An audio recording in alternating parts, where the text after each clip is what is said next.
Hello जय हिंद दोस्तों, मैं शुभम आप सभी का स्वागत करता हूं आपके अपने इस यूट्यूब चैनल शुभम क्लासेस में। आज की क्लास में हम आर्मी अग्निवीर का पूरे 50 प्रश्नों का मॉडल पेपर डिस्कस करने वाले हैं। जैसा आप सभी को पता है, आपके एग्जाम में पूरे 50 प्रश्न आते हैं, जिसमें 15 प्रश्न जीके के, 15 साइंस के, 15 मैथ के और 5 प्रश्न आपके रीजनिंग के पूछे जाएंगे अग्निवीर जीडी और ट्रेडमैन में। सभी को अपना कंप्लीट टेस्ट लगाना है। पूरे 50 प्रश्नों का मॉडल पेपर आज की क्लास में डिस्कस करने वाले हैं। मैं उम्मीद करूंगा सेशन आपको जरूर हेल्पफुल लगेगा। चलिए अपनी क्लास स्टार्ट करते हैं। और आगे बढ़ने से पहले आप सभी को बता दें कि जो आपका 15 जनवरी को एग्जाम हुआ था आर्मी जीडी का, ये क्वेश्चन पेपर मेरे पास एक बच्चे ने भेजा है जिसका नाम है अमित सिंह। ठीक है, इस पेपर को हम डिस्कस नहीं करेंगे। यहाँ पर आगरा एआरओ का पेपर है, ये अमित सिंह के द्वारा भेजा गया है हैंड रिटन नोट्स में। अब हमने क्या किया है, ये जो आपका ओरिजिनल पेपर है, इसमें जिस टॉपिक से प्रश्न दिए गए हैं, हमने सेम उसी टॉपिक से दूसरा प्रश्न ऐड करके बिल्कुल आपके ओरिजिनल पेपर की तरह इसको बनाने का प्रयास किया है। आज का जो मॉडल पेपर है, सभी कंप्लीट टेस्ट लगाएंगे। चलिए अपनी क्लास स्टार्ट करते हैं। तो देखिएगा, यहाँ पे प्रश्नों की संख्या टोटल 50 है और आज मैं सभी को टारगेट दे रहा हूं जी 40 प्लस क्वेश्चन राइट करने का। बिल्कुल आपके ओरिजिनल पेपर पर आधारित हमारा आज का ये मॉडल पेपर रहने वाला है। सभी टेस्ट बिल्कुल कंप्लीट लगाएंगे। स्टार्ट करते हैं। आज का पहला प्रश्न आपके सामने स्क्रीन पर आंसर करिए।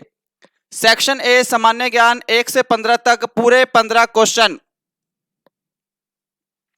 पहला क्वेश्चन है, भारत कब गणतंत्र हुआ? वेरी वेरी इंपॉर्टेंट और वेरी वेरी इजी क्वेश्चन।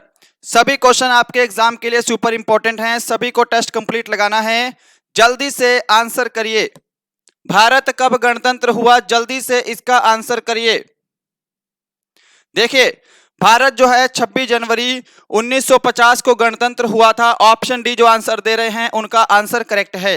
जो आगरा का पेपर था, जो भी मैंने आपको दिखाया है, उसमें पूछा था भारत कब स्वतंत्र हुआ, तो भारत 15 अगस्त 1947 को स्वतंत्र हुआ था। राइट। अगर आपसे पूछेगा कि भारत का संविधान कब बनकर तैयार हुआ, तो 26 नवंबर 1949, ये ध्यान रखिएगा। आगे बढ़ते हैं क्वेश्चन नंबर सेकंड की तरफ। इसका आंसर करिए। भारत के प्रथम रक्षा मंत्री कौन थे? जल्दी से आंसर करिए जी, जल्दी से आंसर करिए। भारत के प्रथम रक्षा मंत्री कौन थे? Who was the first defence minister of India? क्या यहां पर सभी ऑप्शन बी को आंसर दे रहे हैं? बलदेव सिंह।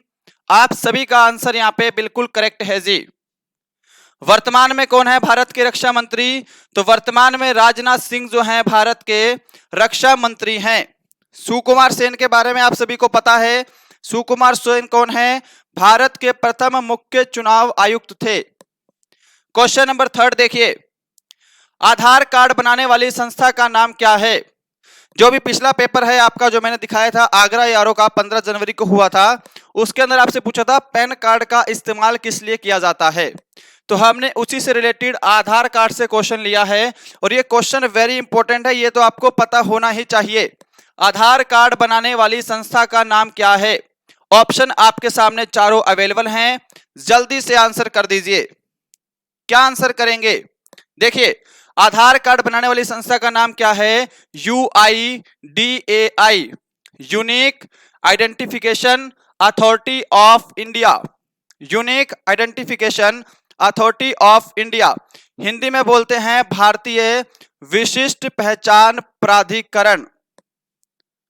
क्वेश्चन नंबर 4 देखिए, किसे देश रत्न के नाम से जाना जाता है?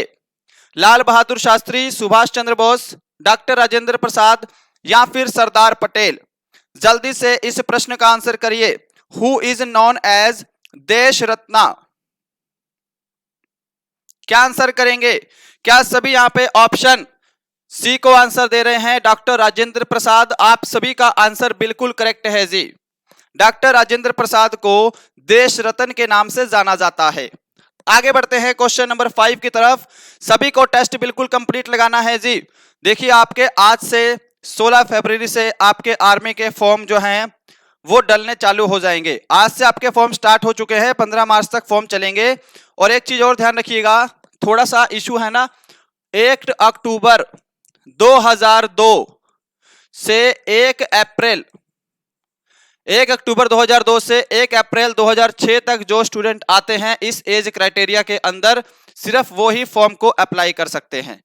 यहाँ पर थोड़ा सा इशू ये है कि फॉर्म निकाले गए हैं फरवरी में, परंतु जो एज क्राइटेरिया है वो आपका 1 अक्टूबर से लिया जा रहा है। ये शायद ज्वाइनिंग डेट हो सकती है या ज्वाइनिंग के आसपास की डेट है, वहां से शायद ये बच्चों को उठा रहे हैं, है ना। पर ये थोड़ा सा रॉन्ग है। 1 अप्रैल ले सकते थे, 1 मार्च ले सकते थे, पर 1 अक्टूबर थोड़ा सा ज्यादा हो जाता है, जबकि फॉर्म निकाले जा रहे हैं आपके फरवरी में। देख लीजिएगा, ये आपका एज क्राइटेरिया है। अगर आप इसके बीच में आ रहे हैं तो आप फॉर्म को अप्लाई कर सकते हैं। ठीक है। श्रीलंका कब स्वतंत्र हुआ था? 1948 जो आंसर दे रहे हैं ऑप्शन डी आपका करेक्ट आंसर है जी। ये भारत के पड़ोसी देश हैं। इनसे रिलेटेड अक्सर एग्जाम में क्वेश्चन पूछे जाते हैं, ध्यान रखिएगा। आगे बढ़ते हैं क्वेश्चन नंबर 6 की तरफ। कवरत्ती किस केंद्र शासित प्रदेश की राजधानी है? अंडमान और निकोबार, लक्षद्वीप, पांडिचेरी, लद्दाख। जल्दी से आंसर करिए, क्या आंसर करेंगे? कवरत्ती किस केंद्र शासित प्रदेश की राजधानी है जी? आंसर करिए जल्दी, आंसर मैच करिएगा। जो भी ऑप्शन बी को दे रहे हैं लक्षद्वीप, उनका आंसर करेक्ट है जी। अंडमान और निकोबार की राजधानी क्या है? Port Blair. क्या है जी? Port Blair. लद्दाख की राजधानी क्या है? लेह। ध्यान रखिएगा। क्वेश्चन नंबर 7 देखिए, किस ग्राम पंचायत का कार्यकाल कितने वर्ष का होता है? How many year is the tenure of a gram panchayat? Option सामने है और मुझे नहीं लगता कि ये वाला प्रश्न कोई भी विद्यार्थी गलत करेगा। ग्राम पंचायत का कार्यकाल तो सभी को पता होना चाहिए। जितने भी कार्यकाल से रिलेटेड क्वेश्चन हैं, उपराष्ट्रपति का कार्यकाल, राष्ट्रपति का, लोकसभा अध्यक्ष, विधानसभा अध्यक्ष, इन सभी का कार्यकाल आपको पता होना चाहिए। इनका एज क्राइटेरिया भी आपको पता होना चाहिए। हमसे पूछा है ग्राम पंचायत का कार्यकाल, तो ये होता है 5 वर्ष का। क्या सभी ऑप्शन सी को आंसर दे रहे हैं? चलिए आगे बढ़ते हैं क्वेश्चन नंबर 8 की तरफ। राष्ट्रीय रक्षा अकादमी कहां स्थित है? Where is the National Defence Academy? NDA कहां पर है जी? बताइए। देहरादून, नई दिल्ली, खड़गवासला या फिर शिमला? क्या आंसर करेंगे? जल्दी से आंसर करिए। राष्ट्रीय रक्षा अकादमी कहां पे है? तो ये आपकी खड़गवासला में है। ऑप्शन सी करेक्ट आंसर है जी। इसकी स्थापना भी पूछ सकता है। आपका एग्जाम ऑनलाइन है, 12 से 15 दिन एग्जाम चलेगा। इसकी स्थापना भी पूछ सकता है कब हुई थी, क्योंकि जैसे जैसे दिन बढ़ते जाएंगे एग्जाम के टाइम पे, वैसे वैसे थोड़ा थोड़ा एग्जाम का लेवल भी बढ़ता जाएगा आपका। इसकी स्थापना हुई थी आपकी 7 दिसंबर 1954। ये भी ध्यान रखिएगा, ये इंपॉर्टेंट है जी। ठीक है, चलिए आगे बढ़ते हैं क्वेश्चन नंबर 9 की तरफ। राष्ट्रीय कैडेट कोर की स्थापना किस वर्ष हुई थी? In which year the national cadet corps was established? NCC की बात कर रहे हैं जी। नेशनल कैडेट कोर की स्थापना कब हुई? और कमेंट बॉक्स में यह भी आंसर करिएगा कि वर्तमान में एनसीसी के हेड कौन हैं। ये क्वेश्चन इंपॉर्टेंट है जी। वर्तमान में एनसीसी के अध्यक्ष कौन हैं और राष्ट्रीय कैडेट कोर यानी कि एनसीसी की स्थापना कब हुई? ये दोनों आंसर करिए जल्दी।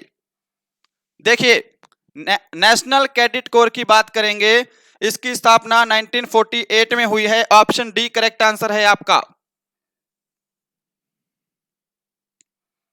अगला क्वेश्चन पूछा गया है कि एनसीसी के वर्तमान अध्यक्ष कौन हैं? तो ध्यान रखिएगा, लेफ्टिनेंट जनरल गुरबीरपाल सिंह।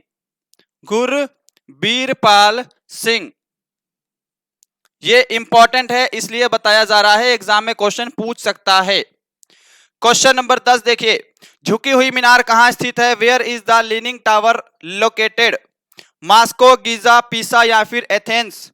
जल्दी से आंसर करिए, क्वेश्चन वेरी वेरी इंपॉर्टेंट। झुकी हुई मीनार कहां है?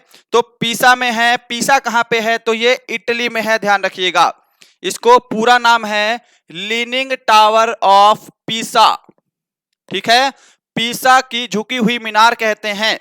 कहां पर है? पीसा में है। और पीसा कहां लोकेटेड है? तो इटली में। 11 नंबर क्वेश्चन देखिए,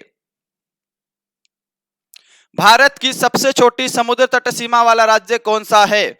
मुंबई, गुजरात, गोवा, आंध्र प्रदेश।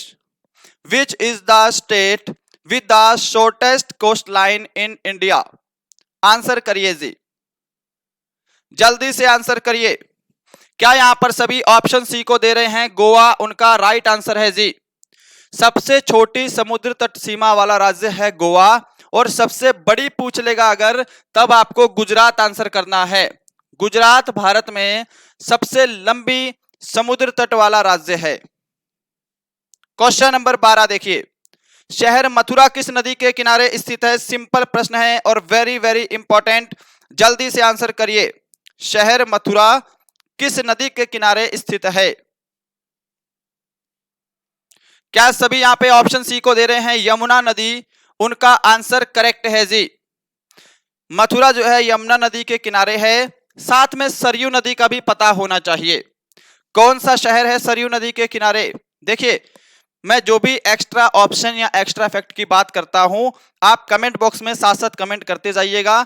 नहीं कर सकते हैं तो रिवाइज कर सकते हैं अपने आप बोल के, आपकी प्रैक्टिस ही हो जाएगी। ठीक है, सरयू नदी जो है, सरयू नदी के किनारे अयोध्या नामक शहर स्थित है। कौन सा शहर है? अयोध्या शहर सरयू नदी के किनारे स्थित है। हुगली नदी के किनारे कौन सा शहर है? तो कोलकाता। आगे देखिए, क्वेश्चन नंबर 13, पुराणों की संख्या कितनी है? What is the number of Puranas?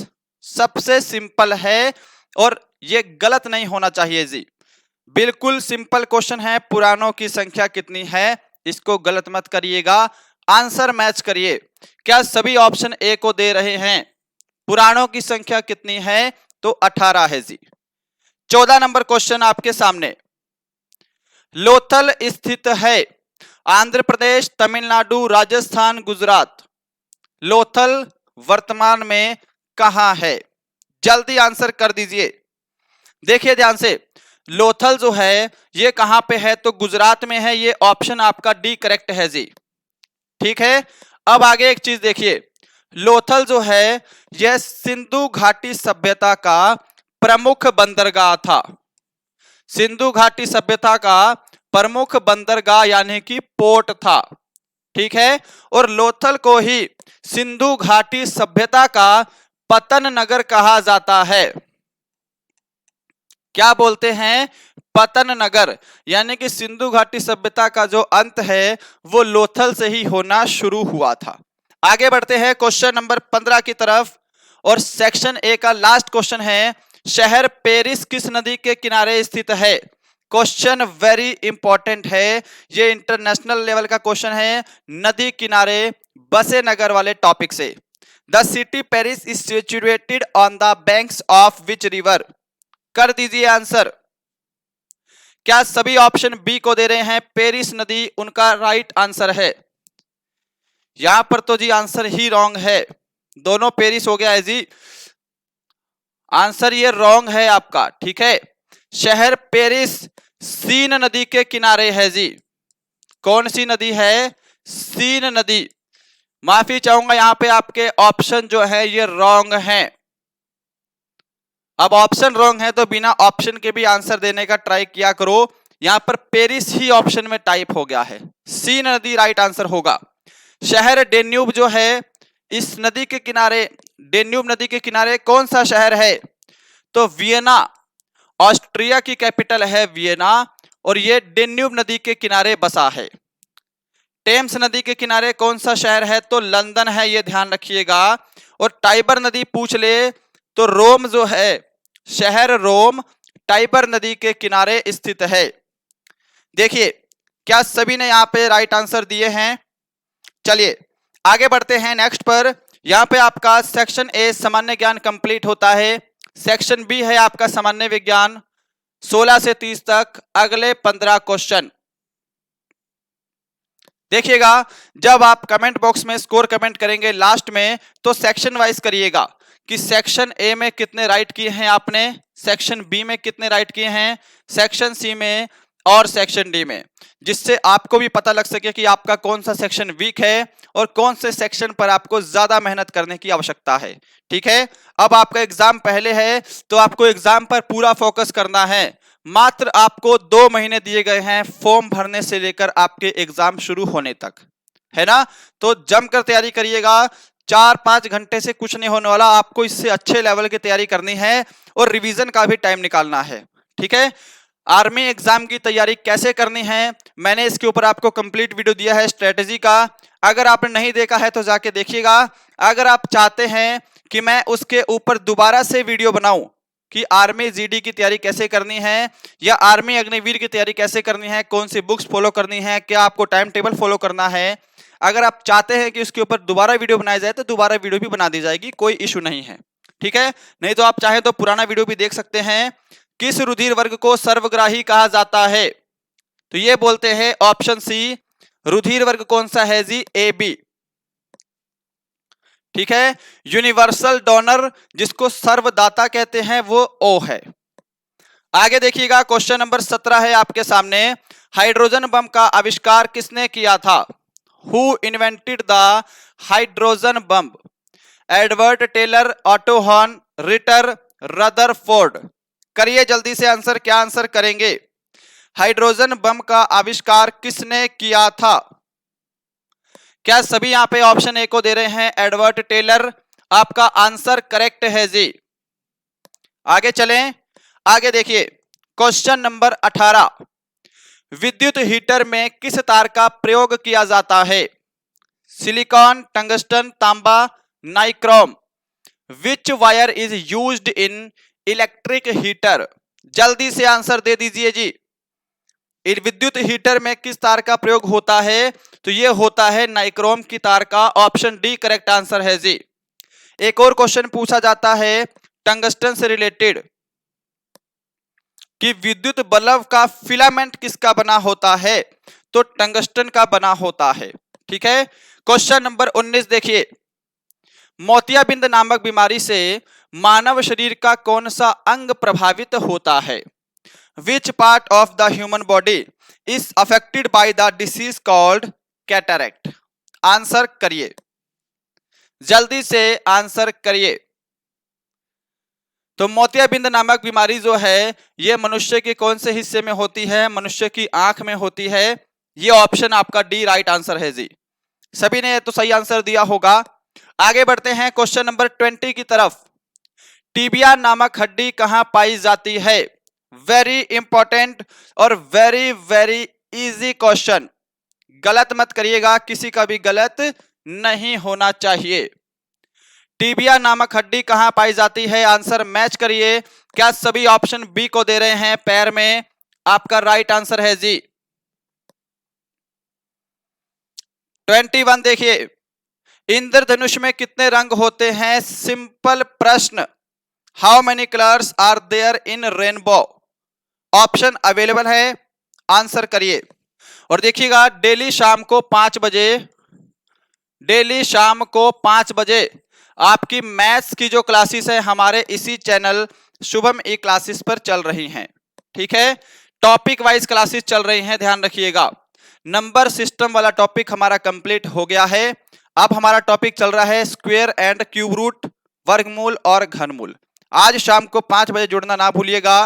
और एक स्टूडेंट का कमेंट आ रहा था कि सर आपने प्लेलिस्ट नहीं बनाई है, तो इसकी प्लेलिस्ट भी हम बना देंगे आज। ठीक है, इंद्रधनुष में कितने रंग होते हैं? तो इंद्रधनुष में टोटल 7 रंग होते हैं। कैसे दर्शाया जाता है? इनको एग्जाम में क्वेश्चन आता है, तो ध्यान रखिएगा, इनको दर्शाते हैं विबग्योर से, विबग्योर, राइट। ये 7 रंग होते हैं। अब आपसे पूछ लेता है कि बीच में कौन सा कलर आता है, तो बीच में ग्रीन आता है, ध्यान रखिएगा। ठीक है, लास्ट में रेड होता है, शुरू में वायलेट होता है, बैंगनी, ये भी ध्यान रखिएगा। आगे बढ़ते हैं क्वेश्चन नंबर 22 की तरफ, जनन शक्ति का कम होना किस विटामिन के कारण होता है? Which vitamin causes lot of fertility? जल्दी से आंसर करिए, क्या आंसर करेंगे? जनन शक्ति का कम होना किस विटामिन के कारण होता है? क्या सभी ऑप्शन सी को दे रहे हैं? ऑप्शन सी आपका करेक्ट आंसर है जी। विटामिन की जगह आपसे इनके रासायनिक नाम भी ऑप्शन में दे सकता है, थोड़ा सा लेवल अप करने के लिए ध्यान रखिएगा, ठीक है। विटामिन ई का रासायनिक नाम होता है टैकोफेरोल। क्या होता है जी? टैकोफेरोल। विटामिन सी का एस्कॉर्बिक एसिड, विटामिन के का फेरिक्विनॉल और विटामिन डी का कैल्सीफेरोल। ये विटामिन के रासायनिक नाम आपको पता होने चाहिए। 23 नंबर क्वेश्चन आपके सामने है जी। प्रेरकत्व का एसआई मात्रक क्या है? हर्ट्ज, हेनरी, ओम, कैंडेला। वेरी इंपॉर्टेंट, आंसर कर दीजिए। What is the SI unit of inductance? जल्दी आंसर करिए, प्रेरकत्व का एसआई मात्रक क्या है? अच्छा, एक बच्चा कमेंट कर रहा था कि सर आप सामने क्या देखते रहते हो? सामने लैपटॉप रखा है और लैपटॉप में भी क्वेश्चन पढ़ लेते हैं, यहां से मुझे क्वेश्चन साफ दिखाई देता है, यहां पर भी क्वेश्चन पढ़ लेते हैं और थोड़ा देख लेता हूं कि साफ दिखाई दे रहा है कि नहीं दिखाई दे रहा है ना, कुछ कट तो नहीं रहा है, राइट। और लाइव क्लासेस की बात कर रहा था आपको, लाइव क्लासेस में थोड़ा सा समय लगेगा, 2-4 दिन और, ठीक है। थोड़ा लाइट का इशू आता है हमारे यहाँ पे, मॉर्निंग में 10 बजे क्लास होती है और मॉर्निंग में ही 10 बजे लाइट चली जाती है, तो सोलर पैनल का जुगाड़ कर रहे हैं, 2-4 दिन में सोलर पैनल आ जाएगा, उसके बाद हम लाइव क्लासेस ले लेंगे, ठीक है। फिलहाल आपको पढ़ना है तो आप ऐसे ही पढ़ सकते हैं, लाइव क्लासेस में भी यही क्वेश्चन कराऊंगा, बस क्या है कि आपके कमेंट नहीं देख पा रहा हूँ, लाइव क्लासेस में आपके कमेंट देख लेंगे। तो मेन फोकस आपका पढ़ाई पे होना चाहिए। प्रेरकत्व का एसआई मात्रक क्या है? हेनरी है, ऑप्शन बी करेक्ट आंसर है जी, राइट। हर्ट्ज पता होना चाहिए, किसका एसआई मात्रक है जी? कमेंट करिए। आवृत्ति का एसआई मात्रक क्या है? हर्ट्ज है। ओम किसका एसआई मात्रक है? प्रतिरोध यानी कि रेसिस्टेंस, प्रतिरोध का एसआई मात्रक है। कैंडेला क्या है? ज्योति तीव्रता का एसआई मात्रक है। किसका है जी? ज्योति तीव्रता का एसआई मात्रक है। 24 नंबर प्रश्न है, मनुष्य की आंख में किसी वस्तु का प्रतिबिंब बनता है? कॉर्निया में, परितारिका में, पुतली में, रेटिना में। आंसर करिएगा। The image of an object is formed into human eyes. Very important, ये क्वेश्चन 100% किसी ना किसी शिफ्ट में पूछे जाएंगे, जितने भी क्वेश्चन डिस्कस हो रहे हैं, ठीक है। देखिए, मनुष्य की आंख में वस्तु का प्रतिबिंब रेटिना में बनता है, ऑप्शन डी करेक्ट है। अब प्रश्न एक और पूछा जाता है कि रेटिना में वस्तु का प्रतिबिंब कैसा बनता है, यह भी कमेंट करिए, अभी के अभी कमेंट करिए। देखिए, रेटिना में वस्तु का प्रतिबिंब वास्तविक और उल्टा बनता है। क्या बनता है? वास्तविक और उल्टा। 25 नंबर प्रश्न है आपके सामने, सौर कुकर में कौन सा दर्पण का उपयोग किया जाता है? वेरी इंपॉर्टेंट, जल्दी से इस प्रश्न का आंसर करिए। और ध्यान रखिएगा, आपसे 2 डिस्कशन करने हैं कल का, कि या तो मैं आपको 100 क्वेश्चन की जीके और जीएस की एक मैराथन क्लास ले लूं, कल की बात कर रहा हूं, ठीक है, या फिर स्टैटिक जीके का कोई एक टॉपिक करवा दूं। दोनों आपके पास ऑप्शन है, या तो 100 क्वेश्चन की आपके पास जीके और जीएस की क्लास आएगी कल, ठीक है, या फिर मैं आपको क्या कर सकता हूं, एक स्टैटिक जीके का कोई टॉपिक के ऑप्शन में क्वेश्चन कवर करवा दूं। अगर स्टैटिक जीके का कोई टॉपिक करना है आपको तो उसका कमेंट कर दीजिएगा टॉपिक का।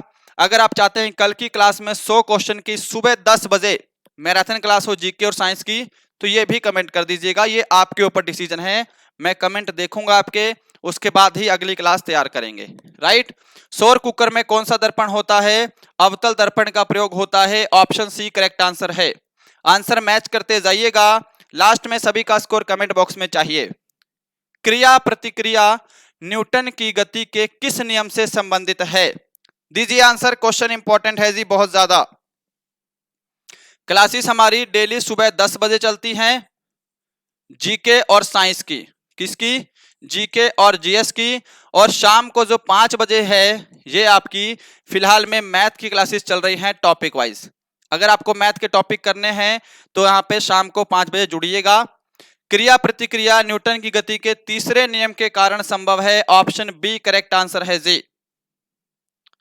27 नंबर प्रश्न है आपके सामने, रात्रि के समय पेड़ के नीचे नहीं सोना चाहिए क्योंकि पेड़ गैस छोड़ते हैं, oxygen, nitrogen, carbon dioxide, hydrogen. जल्दी बताइए। रात्रि के समय पेड़ के नीचे क्यों नहीं सोना चाहिए? क्योंकि जो पेड़ हैं वो रात्रि के समय कार्बन डाइऑक्साइड रिलीज करते हैं। ऑप्शन सी करेक्ट आंसर है जी। क्या सभी ने ऑप्शन सी को आंसर दिया है? आगे बढ़ते हैं क्वेश्चन नंबर 28 की तरफ। कीट पतंगों का अध्ययन क्या कहलाता है? What is the study of insect called? Very important. Anthology, entomology, ornithology या फिर हिस्टोलॉजी? क्या आंसर करेंगे? जल्दी से आंसर करिएगा। कीट पतंगों का अध्ययन जो है एंटोमोलॉजी कहलाता है। ऑप्शन मैच करिए। क्या सभी ने बी को दिया है? साथ में एंथोलॉजी क्या होता है? पुष्पों का अध्ययन, फूलों का अध्ययन, study of flowers, right. Ornithology क्या होता है? पक्षियों का अध्ययन, स्टडी ऑफ बर्ड्स। हिस्टोलॉजी क्या होता है? उत्तकों का अध्ययन, स्टडी ऑफ टिश्यूज, उत्तकों का अध्ययन। क्वेश्चन नंबर 29 है सामान्य विज्ञान का लास्ट क्वेश्चन। माइक्रोस्कोप का आविष्कार किसने किया था? ऑप्शन अवेलेबल हैं। Who invented the microphone? जल्दी से आंसर कर दीजिए जी। क्या आंसर करेंगे? आंसर करिए फटाफट से। माइक्रोफोन का आविष्कार किसने किया था? तो ये किसने किया था? जेड जॉनसन ने। ऑप्शन डी करेक्ट आंसर है आपका। आंसर करिए। माइक्रोस्कोप है, सॉरी, है ना। माइक्रोस्कोप का आविष्कार किसने किया था? जेड जॉनसन ने किया था। किसने किया था जी? Z Johnson. Microscope. Question number 30 है सामान्य विज्ञान का लास्ट क्वेश्चन। भारी जल का अणुभार क्या है? What is the molecular weight of heavy water? भारी जल का फॉर्मूला होता है D2O, ड्यूटीरियम ऑक्साइड, और इसका अणुभार होता है 20। ऑप्शन बी करेक्ट आंसर है आपका। सभी का क्लियर है? चलिए अब आ गया है हमारा सेक्शन सी 31 से 45 तक। अगले 15 क्वेश्चन। अब क्या होता है, यहां से बहुत सारे विद्यार्थी वापस चले जाते हैं मैथ के सेक्शन से, पर अब आप सभी को बता दें कि सिर्फ 2 महीने का समय बचा है और एग्जाम में भी आपको मैथ करना ही करना है। तो यहां पर क्यों ना प्रैक्टिस की जाए। सभी कॉपी पेन खोल लीजिए। कैलकुलेटर कोई भी यूज नहीं करेगा, कॉपी पेन से सभी क्वेश्चन सॉल्व करेंगे और हो सके तो मुझसे पहले आंसर देने का प्रयास करिएगा, राइट। अगर आपको कोई क्वेश्चन नहीं आता है तो आप सॉल्यूशन देख सकते हैं, अगर आता है तो पॉज कर लीजिए या फिर सेशन को चलते चलते में सॉल्व करिए, पर मुझसे पहले आंसर दीजिए, तभी तो आंसर मैच करोगे। देखिए क्वेश्चन नंबर 31 है, इसको हल करिए जल्दी से। क्या आंसर करेंगे? Question number 31। बढ़ते हैं सॉल्यूशन की तरफ। देखिएगा ये आपको दे रखा है वैल्यू अंडर रूट में। क्या है जी? 3.6 माइनस 0.36। ओके, अगर हम इसको आगे माइनस करेंगे, देखिए यहां पे कर देता हूं 3.6, यहां पे 0.36 माइनस करेंगे। 10 में से 6 गए 4, 5 में से 3 गए 2 पॉइंट, यहां पे 3.24 बनेगा। ओके, सभी को दिख रहा है ना? 3.24 बनेगा। आगे देखिए, आगे मैं यहां पे पूरे अंडर रूट में क्या कर देता हूं? 3.24 लिख देता हूं, ये माइनस करने के बाद। अब इसको मैं कैसे लिख सकता हूं? इसको मैं डायरेक्टली लिख सकता हूं, ध्यान रखिएगा, 324 डिवाइड बाई 100, क्योंकि 2 डिजिट छोड़ के यहां पर पॉइंट लगा है। ओके, अब सॉल्व कर लीजिए, यहां पर डायरेक्ट आंसर आ जाएगा। 324 का अंडर रूट करेंगे कितना बनेगा? 18 बनेगा। 100 का अंडर रूट करेंगे तो यहां पे आपका 10 बन जाएगा। ठीक है, आगे सोल्व करेंगे तो 1.8 आपका ऑप्शन बी करेक्ट आंसर है जी। लीजिए आंसर मैच करिए। क्या सभी ने यहां पे ऑप्शन बी को आंसर किया है? 1.8 आपका करेक्ट आंसर होगा।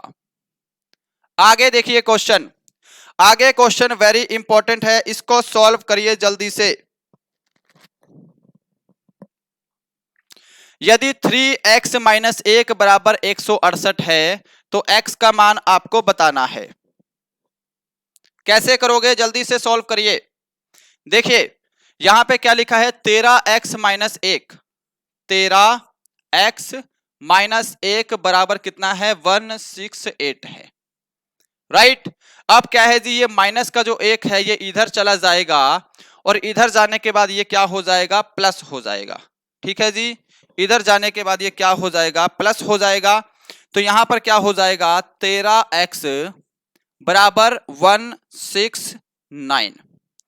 अब ये 13 यहां से हटकर, ये 13 यहां से हटकर नीचे डिवाइड में चला जाएगा।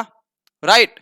और 13 से हम 169 को भाग करेंगे तो यहां पे वैल्यू आ जाएगी 13, यानी कि x इज इक्वल टू कितना आ गया 13 आ गया। ऑप्शन आपका सी करेक्ट आंसर है जी। क्या सभी ने यहाँ पे ऑप्शन सी को आंसर किया है? आंसर मैच करिए। सभी ने क्या ऑप्शन सी को आंसर किया है? आगे देखिए, बढ़ते हैं नेक्स्ट क्वेश्चन पर। आपके सामने है किसी संख्या का 40% 20 है तो उस संख्या का 50% क्या होगा? सिंपल प्रश्न है, जल्दी से इसका आंसर करिए।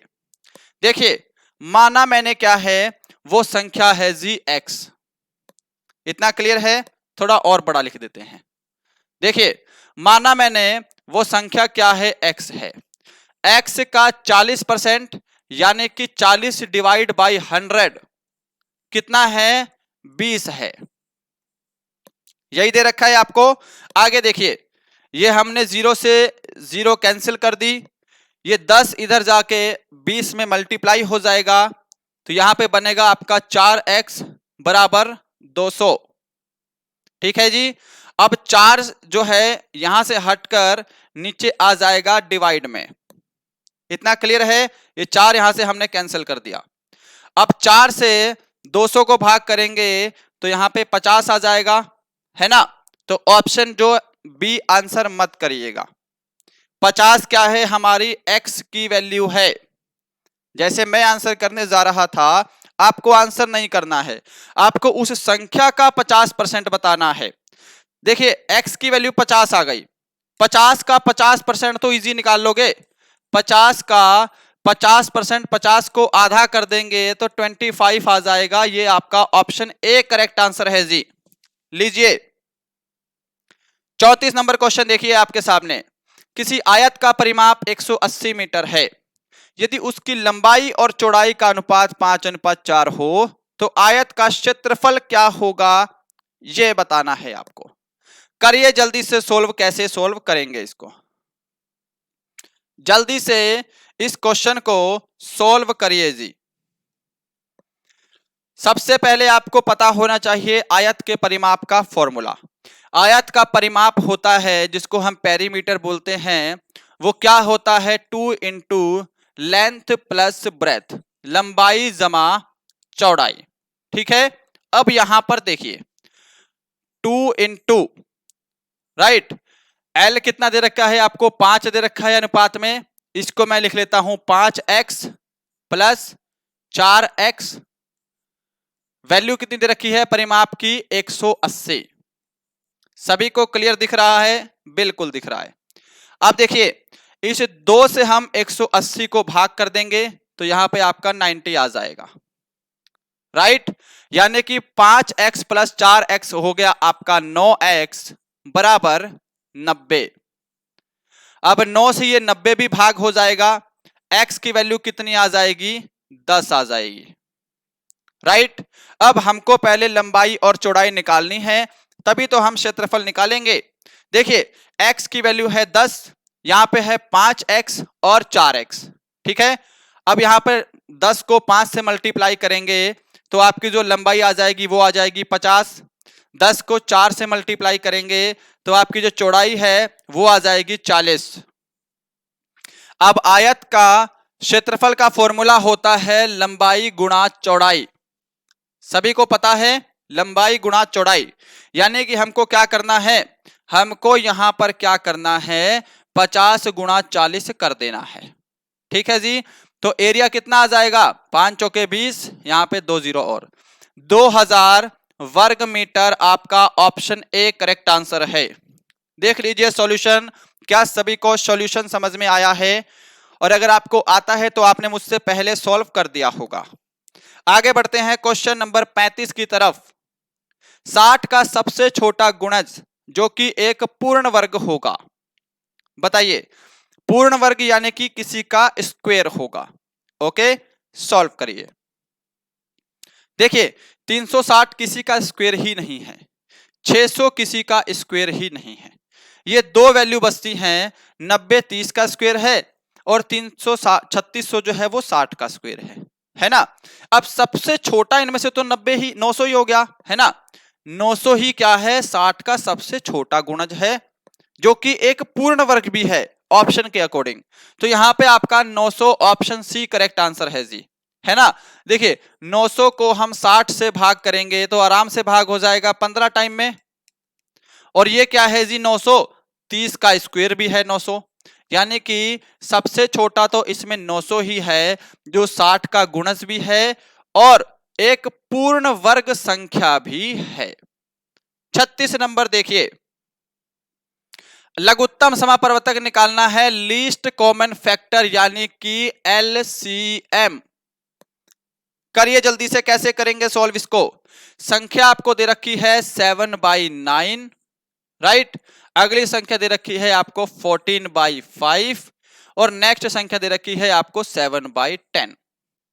जब भी आपको संख्याएं फ्रैक्शन में दी हो, कैसे निकालोगे, आपसे एलसीएम बोला है तो जो ऊपर वाला एरिया है उसका हम क्या निकालते हैं, एलसीएम निकालते हैं, और नीचे वाली संख्या का हम एचसीएफ निकालते हैं। ठीक है, अब देखिए इनका एलसीएम क्या होगा। मैंने आपको पिछली क्लास में बताया है कि एक संख्या ऑड हो एक संख्या इवन हो तो इनका एलसीएम या तो सबसे बड़ी संख्या होगी या उसका कोई मल्टीपल होगा।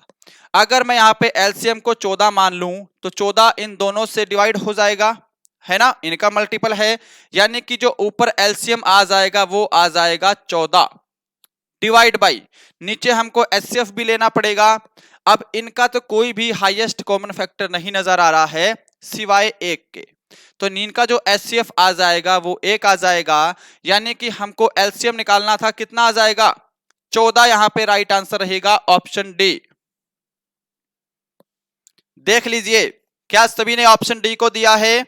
इसी के साथ आगे बढ़ते हैं नेक्स्ट क्वेश्चन की तरफ। आपके किसी व्यक्ति ने एक साइकिल 1800 रुपए में खरीदकर 2100 रुपए में बेचने पर लाभ प्रतिशत क्या होगा।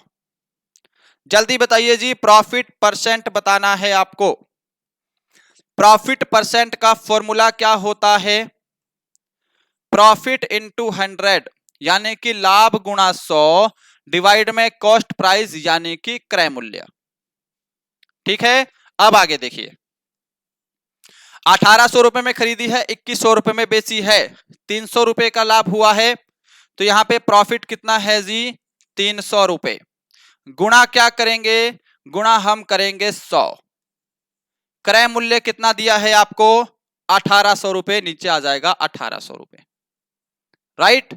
अब आराम से कर दोगे इस क्वेश्चन को, अब तो किसी का कोई डाउट नहीं है ना, आराम से क्वेश्चन सोल्व हो जाना चाहिए। देखिए ध्यान से इस क्वेश्चन को सॉल्व करिए जल्दी से जल्दी। ये 2 जीरो से आपकी यहाँ पे 2 जीरो कैंसिल, ठीक है, 3 से कैंसिल करेंगे यहाँ पे 100 आ जाएगा और 3 छिके 18, फिर 2 से कैंसिल करेंगे 2 तिया 6 होता है और यहाँ पे आ जाएगा आपका 50, यानी कि आपका जो आंसर होगा वो 50/3 होगा। अब इसको आगे सोल्व कर दीजिए क्योंकि आंसर आपको पॉइंट्स में दे रखा है। ठीक है, 50/3 को सोल्व करेंगे, 3 एकम 3 2 0 3 छिक 18 16.66% आपका ऑप्शन बी करेक्ट आंसर होगा, 16.66%। देखिए सॉल्यूशन, क्या सभी ने यही आंसर दिया है। आगे बढ़ते हैं क्वेश्चन नंबर 38 की तरफ। यदि दो परिमेय संख्याओं का योगफल -4 हो और उनमें से एक संख्या -3/8 हो तो दूसरी परिमेय संख्या ज्ञात कीजिए। करिए जल्दी से, कैसे करेंगे इस क्वेश्चन को सॉल्व।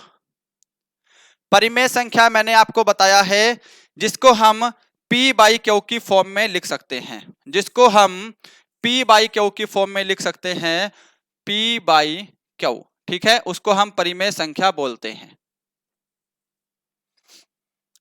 देखिए एक परिमेय संख्या आपको दे रखी है -3/8, माना मैंने माना दूसरी परिमेय संख्या क्या है, x है। माना दूसरी परिमेय संख्या x है, क्योंकि हमको दूसरी संख्या निकालनी है। देखिए पहली दे रखी है आपको -3/8, राइट।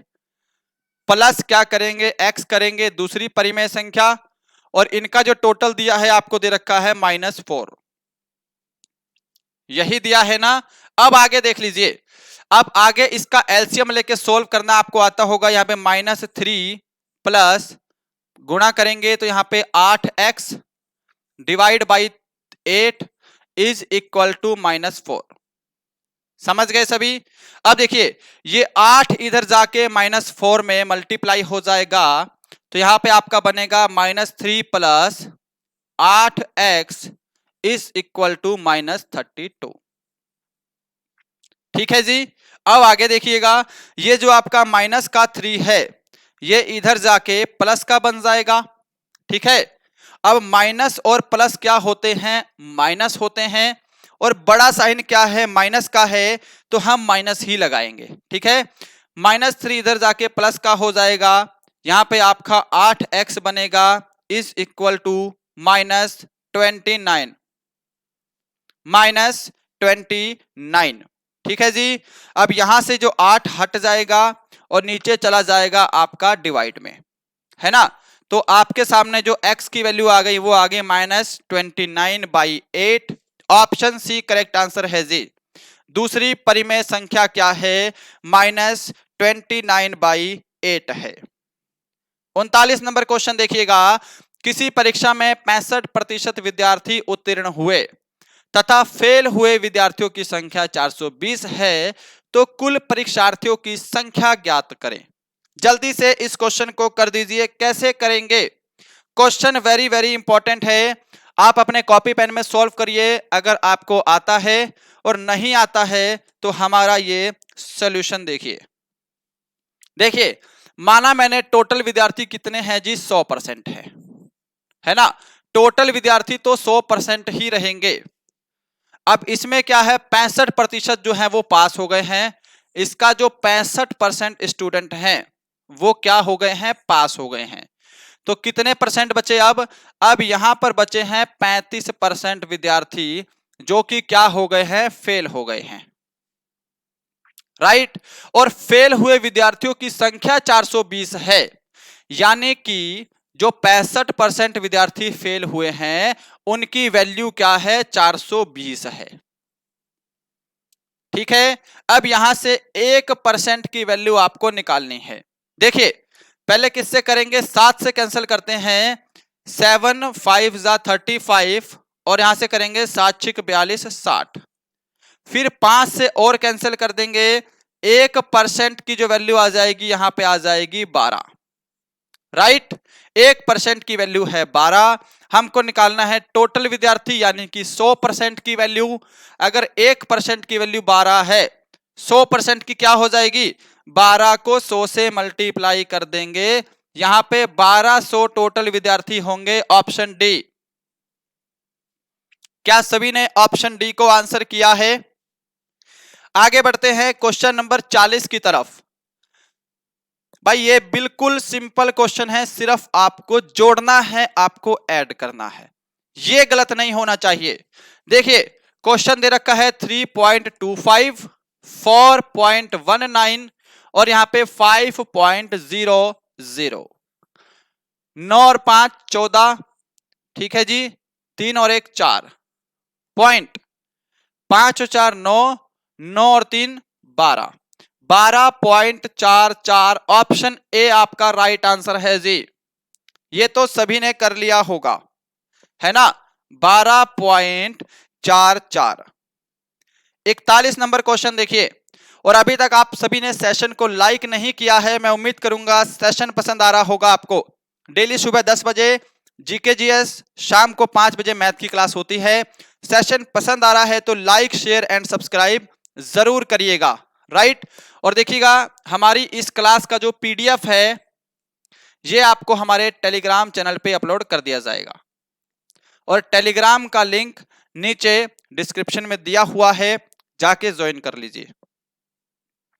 इस क्वेश्चन का आंसर करिए जी, क्या आंसर करेंगे?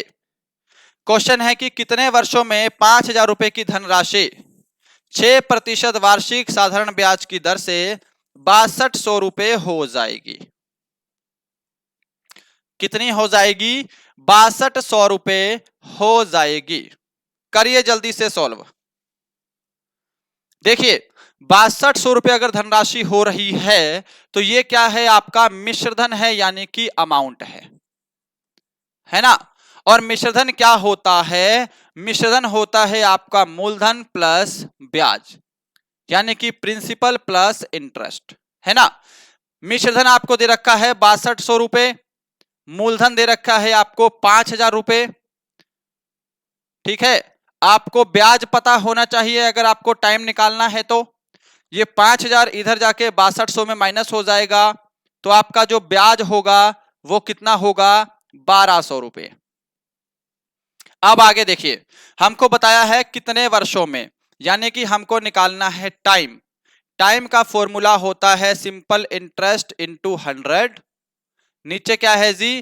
Principal into rate, right. अब देखिए आगे, सिंपल इंटरेस्ट कितना है हमारा? 1200 रुपए है। गुणा क्या करेंगे हम? 100 करेंगे। प्रिंसिपल हमारा 5,000 रुपए है मूलधन, ओके। और दर दे रखी है 6%। लीजिए इसको सॉल्व कर दीजिए, आपका आंसर आपके सामने है। सॉल्व कर देते हैं। यहां की 2 जीरो से आपकी ये 2 जीरो कैंसल, ये 1 जीरो से आपकी ये वाली 1 जीरो कैंसल, ठीक है जी। आगे करते हैं 6 से कैंसल, 6 दूनी 12, यहां पे 20 आ गया।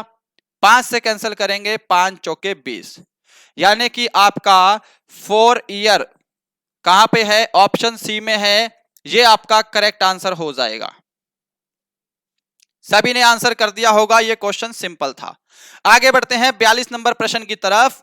इसका आंसर करिए। ए की कार्यक्षमता 20 से 40% अधिक है। यदि ए किसी काम को 15 दिन में पूरा करता है तो बी अकेला उस काम को कितने दिन में पूरा करेगा? जल्दी से इसका आंसर करिए। यह क्वेश्चन वेरी वेरी इंपॉर्टेंट है, टाइम एंड वर्क का वेरी इंपॉर्टेंट टाइप है जी। लीजिए करिए जल्दी से सॉल्यूशन। और देखिएगा, आप चाहें तो हमारी टेस्ट सीरीज और बुक भी परचेज कर सकते हैं। इसी वीडियो के डिस्क्रिप्शन में आपको हमारी एप्लीकेशन का लिंक मिलेगा, जहां पे आपको हमारी 40 टेस्ट सीरीज मिल जाएंगी आर्मी अग्निवीर की, और हमारी 2800 प्रश्नों की जीके साइंस और स्टैटिक जीके की बुक भी मिलेगी। इसी वीडियो के डिस्क्रिप्शन में एप्लीकेशन का लिंक है, आप चाहो तो उसे भी ले सकते हैं। आप देखिए यहां पर मैंने लिखा है A/B। ए की कार्यक्षमता 20 से 40% अधिक है। अगर मैंने माना बी की कार्यक्षमता 100 है, आप कुछ भी मान सकते हैं, मैं कैलकुलेशन इजी करने के लिए 100 मान रहा हूं, ठीक है। तो बी ए की कितनी हो जाएगी? 140 हो जाएगी, क्योंकि इसकी 40% अधिक है। अब इसका रेशो बना लेंगे हम, 2 पंजे 10 और 2 सते 14। 7/5 क्या है? ए और बी की एफिशिएंसी है, कार्य करने की क्षमता है, राइट। बोला है ए किसी काम को 15 दिन में करता है। देखिए वर्क का फॉर्मूला क्या होता है? एफिशिएंसी इनटू टाइम, है ना। यहां पर हमारे पास एफिशिएंसी कितनी है जी? 7 है ए की, और टाइम दिया है 15 दिन का, यानी कि हमारा जो वर्क आएगा वो 7 गुणा 15 करेंगे तो यहां पे आ जाएगा 105 यूनिट, ठीक है जी। ए की कार्यक्षमता 7 है और ए उस काम को 15 दिन में करता है, ठीक है। तो 15 को 7 से मल्टीप्लाई करेंगे, हमारा वर्क आ जाएगा 105 यूनिट। बोला है बी अकेला उस काम को कितने दिन में करेगा? देखिए काम कितना है जी? 105 यूनिट। बी की कार्यक्षमता कितनी है? 5 है। बस 5 से डिवाइड कर देंगे तो बी अकेला उस काम को 21 दिन में कर देगा। ऑप्शन आपका सी करेक्ट आंसर है जी। क्या सभी को यह वाला क्वेश्चन समझ में आया है? तो आगे देखिए 43। पिता और पुत्र की वर्तमान आयु का अनुपात 7:4 है। यदि इनकी आयु का योग 66 वर्ष हो तो दोनों की आयु का अंतर क्या होगा? जल्दी से बताइए, जल्दी से इस क्वेश्चन को सॉल्व करिए। कैसे करेंगे इस क्वेश्चन को सॉल्व? देखिए यहां पर मैंने लिख दिया है फादर, और एस से लिख दिया मैंने सन। इनकी आयु का अनुपात दे रखा है 7:4 और आयु का टोटल दिया है 66 वर्ष टोटल। ठीक है, तो मैं रेशो में भी टोटल निकाल लेता हूं, 7 और 4 11। रेशो का टोटल 11 है और 11 रेशो की वैल्यू दे रखी है आपको 66 वर्ष। ठीक है, तो 11 से हम 66 को भाग कर देंगे तो एक रेशो की वैल्यू आ जाएगी 6। बोला है दोनों की आयु का अंतर ज्ञात करें। देखिए, दो तरीके से कर सकते हैं, या तो इस 6 को 7 से मल्टीप्लाई करिए, 6 को 4 से मल्टीप्लाई करिए और फिर दोनों को माइनस करिए, यह भी सिंपल तरीका है। या फिर आप क्या कर सकते हैं, इनकी रेशो का अंतर कितना दे रखा है आपको, रेशो में 3 रेशो का अंतर दिखाई दे रहा है, 7 - 4 3। रेशो में 3 का अंतर है, एक रेशो की वैल्यू 6 है, तो 3 रेशो की वैल्यू निकाल लीजिएगा डिफरेंस की, तो भी आप 18 वर्ष ऑप्शन डी आंसर कर सकते हैं। दोनों की आयु का अंतर हो जाएगा 18 वर्ष। क्वेश्चन नंबर 44 है, 60 संख्याओं का औसत 40 है तथा अगली 40 संख्याओं का औसत 60 है, सभी संख्याओं का औसत ज्ञात करें। जल्दी से क्वेश्चन को सॉल्व कर दीजिए, फटाफट से। कैसे करेंगे, जल्दी से सॉल्व करिए जी। देखिए कैसे करेंगे क्वेश्चन को सॉल्व।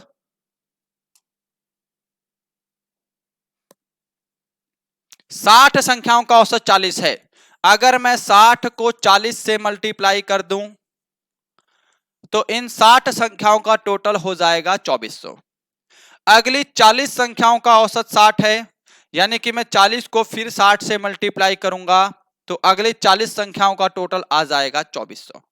सभी संख्याओं का औसत बताना है।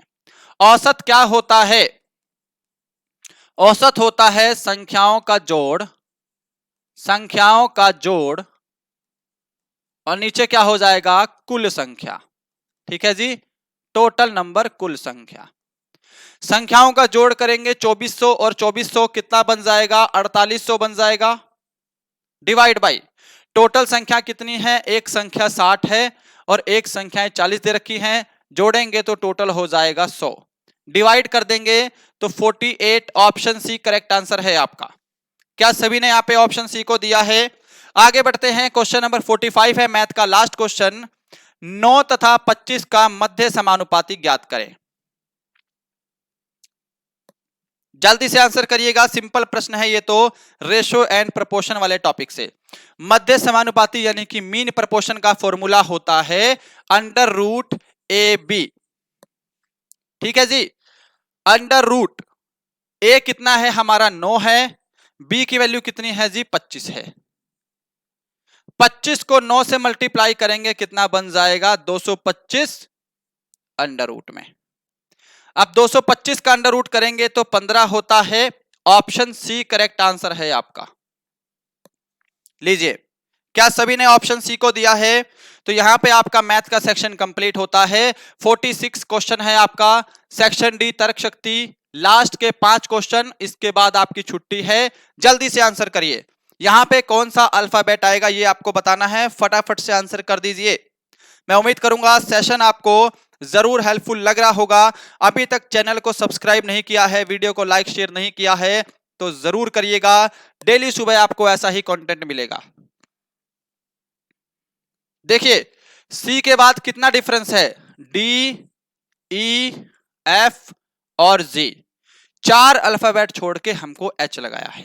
ठीक है, एच के बाद क्या है, आई, जे, के। 3 अल्फाबेट छोड़ के फिर एल है। एल के बाद क्या है, एम, एन, फिर आपका ओ है। यानी कि पहले 4 अल्फाबेट, फिर 3 अल्फाबेट, फिर 2 अल्फाबेट, अब 1 अल्फाबेट है। ओ के बाद हम पी को छोड़ देंगे, यहां पे क्यू आंसर आ जाएगा, ऑप्शन बी। 47 देखिए जल्दी से, कि यदि ब्लॉक को KCOLB लिखते हैं तो स्टेप्स को कैसे लिखेंगे। अगर आप ध्यान से देखें तो ब्लॉक को उल्टा लिख दिया है। देखिए, BLOCK, ब्लॉक को यहां पर उल्टा लिखा हुआ है। स्टेप्स को भी उल्टा लिख दीजिए फिर। ठीक है जी, STEPS। SPETS कहां लिखा है? SPETS ऑप्शन डी में है। क्या सभी ने ऑप्शन डी को दिया है? आगे देखिएगा 48 नंबर क्वेश्चन है आपके सामने। विषम संख्या का चयन करें, find the odd one. Answer करिए फटाफट से, क्या आंसर होगा इसका?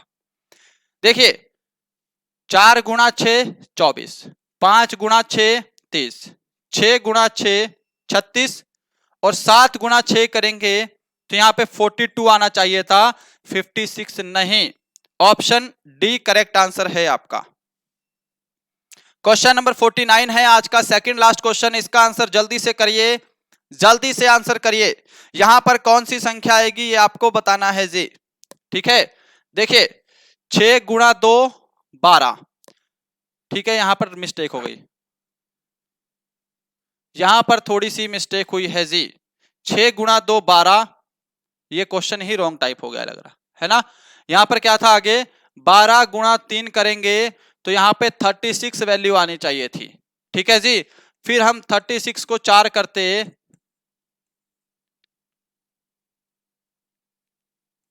तो आपका 144 आता। फिर 144 को 5 से करेंगे 720, 720 को 6 से मल्टीप्लाई करना था फिर हमको। 6 दूनी 12 का 2 हासिल 1, 6 7 42 और 1 43, 4320, ठीक है। पर अब तो आप निकाल ही नहीं पाओगे, ऑप्शन ही यहाँ पे रॉन्ग टाइप हो गया है क्वेश्चन, है ना। परंतु जो हमारा पीडीएफ आएगा टेलीग्राम चैनल पे, वहां पे इस क्वेश्चन को मैं करेक्ट कर दूंगा, ठीक है। 6 12 36, 144, 720, फिर यहाँ पे 1320। मैंने लॉजिक बता दिया है, क्या लॉजिक लगेगा इस क्वेश्चन में। क्वेश्चन रॉन्ग टाइप हो गया है, इसको मैनेज कर लीजिएगा, ठीक है जी। क्वेश्चन नंबर 50 है आज का लास्ट क्वेश्चन आपके सामने, इसके बाद आपकी छुट्टी है। जल्दी से इस क्वेश्चन का आंसर करिए। प्रश्न है कि एक तस्वीर की तरफ इशारा करते हुए नेहा ने कहा कि यह व्यक्ति मेरी बहन की जो माता है उसका इकलौता पुत्र है, वह व्यक्ति नेहा से किस प्रकार संबंधित है। अब इस क्वेश्चन में आपको कोई डायग्राम नहीं बनाना है, ठीक है, आसानी से कर लेंगे। देखिए कैसे बोला है कि वह व्यक्ति, नेहा ने कहा कि वह व्यक्ति मेरी बहन, यानी कि नेहा की जो बहन है उसकी माता, यानी कि नेहा की बहन की जो माता है वो नेहा की भी माता हुई, नेहा की माता का इकलौता पुत्र है। अब जो नेहा की मदर का पुत्र होगा वो नेहा का भाई लगेगा, तो वह व्यक्ति नेहा का क्या लगेगा, भाई लगेगा। ऑप्शन ए करेक्ट आंसर होगा जी। सभी ने ऑप्शन ए को आंसर दिया है। तो दोस्तों ये था आपका आज का पूरे 50 प्रश्नों का आर्मी अग्निवीर स्पेशल 2023 का मॉडल पेपर। जरूर बताइएगा आज का सेशन आपको कैसा लगा और इन 50 प्रश्नों में आपने कितने क्वेश्चन करेक्ट किए हैं। सेक्शन वाइज मुझे सभी का स्कोर चाहिए। सेक्शन ए में कितने राइट हुए हैं, सेक्शन बी में, सेक्शन सी में और सेक्शन डी में। आप हमारा ये सेशन कहां से देख रहे हैं ये भी कमेंट करिएगा। मिलते हैं कल किसी और अच्छे सेशन के साथ, तब तक के लिए जय हिंद, जय भारत।